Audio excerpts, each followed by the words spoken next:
Israel Iran को घेर चुका है। ईरान के मिलिशिया को इजराइल लगातार खत्म कर रहा है और इसके बीच ट्रंप का चुनाव जीतना ईरान के लिए किसी सदमे से कम नहीं है। इसलिए ईरान के सुप्रीम लीडर ने अपनी आखिरी बाजी कुछ इस तरह से चल दी है।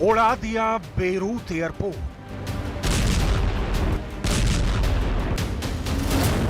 खंडहर बना दिया बेरूत।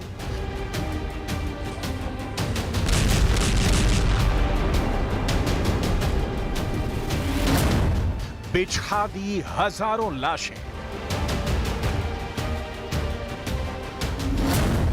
लेकिन नहीं हारा हिजबुल्लाह।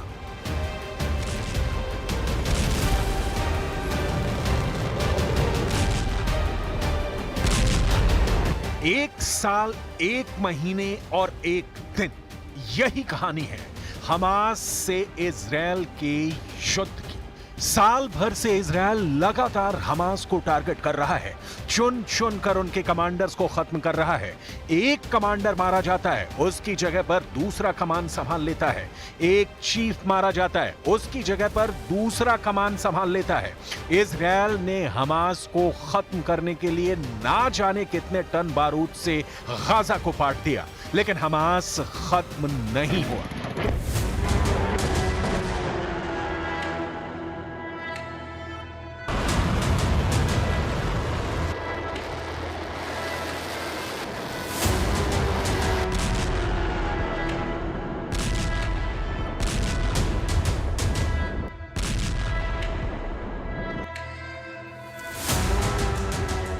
और यही हाल लेबनान की राजधानी बेरूत का भी हो रहा है। इजरायली फाइटर, रॉकेट और मिसाइल दिन रात बेरूत के आसमान में गरज रहे हैं। दिन रात इजरायल के हमले वहां जारी हैं। करीब हर दिन हिजबुल्लाह का कोई ना कोई कमांडर मारा जा रहा है। साउथ लेबनान धुआं धुआं हो गया है। हिजबुल्लाह पर भी करीब 3 महीने से इजरायल बारूद बरसा रहा है, लेकिन हिजबुल्लाह अब भी ना सिर्फ जिंदा है बल्कि इजरायल पर रॉकेट बरसाने से बाज नहीं आ रहा है।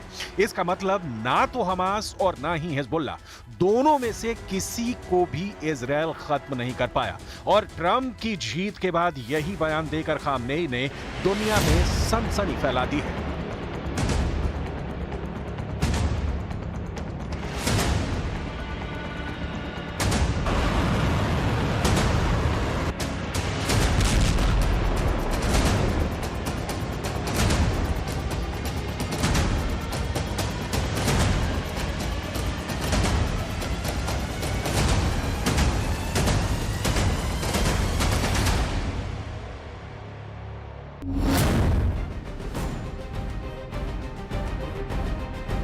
ट्रंप की जीत के बाद ईरान के सर्वोच्च नेता खामनेई का बयान चर्चा में है।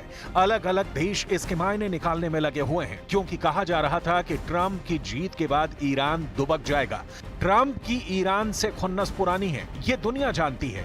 इसलिए ट्रंप की जीत के बाद ईरान का पतन शुरू हो जाएगा। लेकिन ईरान ने एक बार फिर हमास और हिजबुल्लाह का नाम लेकर अमेरिका के खिलाफ ताल ठोक दी है।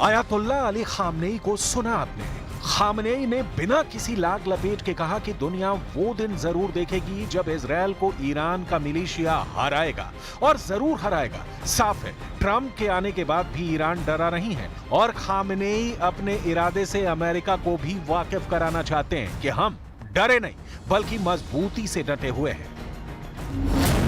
गाजा में अभी भी इजरायली बमबारी जारी है। रिपोर्ट्स के मुताबिक ट्रंप की जीत के बाद आईडीएफ ने गाजा पट्टी पर बमबारी तेज कर दी है। इजरायली टैंक एक बार फिर तेजी से उत्तरी गाजा की कॉलोनियों में घुसने लगे हैं। इजरायली सेना ने लोगों को वहां से जल्द निकलने का आदेश दिया है। उत्तरी गाजा में ताजा इजरायली हमले में 10 लोगों की मौत की खबर आई है। जबालिया में ज्यादातर लोग अपना घर खाली कर चुके हैं और इजरायली फोर्स अब हर घर पर बमबारी कर रही है। इजरायल 5 अक्टूबर को ऑपरेशन शुरू होने के बाद से जबालिया, बेत लाहिया में जबरदस्त गोलीबारी कर रहा है।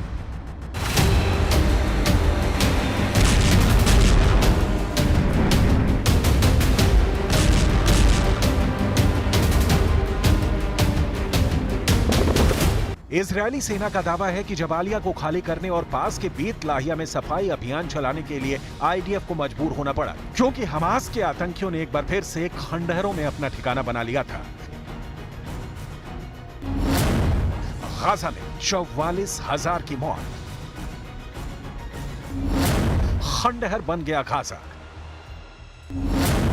लेकिन नहीं हुआ हमास खत्म।